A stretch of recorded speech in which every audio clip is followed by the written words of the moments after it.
Et comment cette situation en Ukraine a-t-elle impacté la supply chain et globalement le tissu industriel dans la région de l'Europe de l'Est? Alors, chez nous, chez Valiance, on traite, comme je disais, beaucoup de projets industriels et d'implantation. On avait constaté déjà, nous, il y a un peu plus de 5 ans, hein, donc avant Covid, déjà une tendance à une rapatriation des donneurs d'ordre européens sur notamment de la supply chain venue d'Asie, hein, de chercher des solutions, de diversifier la supply chain, trouver des remplacements à l'Asie, ou du moins une diversification à l'Asie, pas forcément un remplacement, mais une diversification. Et donc, ça s'était accéléré fortement avec le Covid et on avait énormément de projets. Nous, on a eu en 3 ans en 3 ans d'évolution, plus de 150% de projets liés au sourcing, à l'organisation dans notre activité. Et donc, on a effectivement vu un engouement important qui a créé effectivement et qui s'est accéléré ensuite avec la situation en Ukraine et qui a créé forcément des tensions sur la disponibilité des fournisseurs.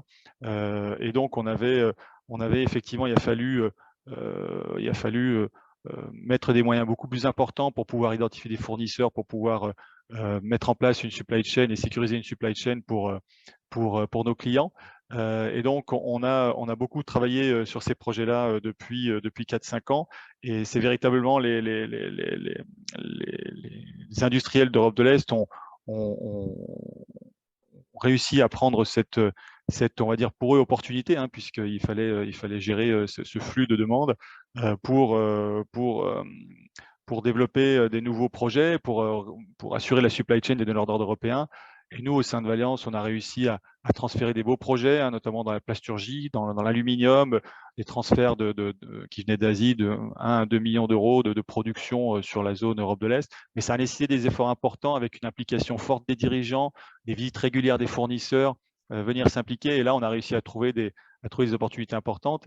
Mais c'est sûr que ça a véritablement accélérer, on va dire, le tissu industriel de la région Europe de l'Est, cette tendance qui a commencé par le Covid, qui s'est accentuée par la situation en Ukraine.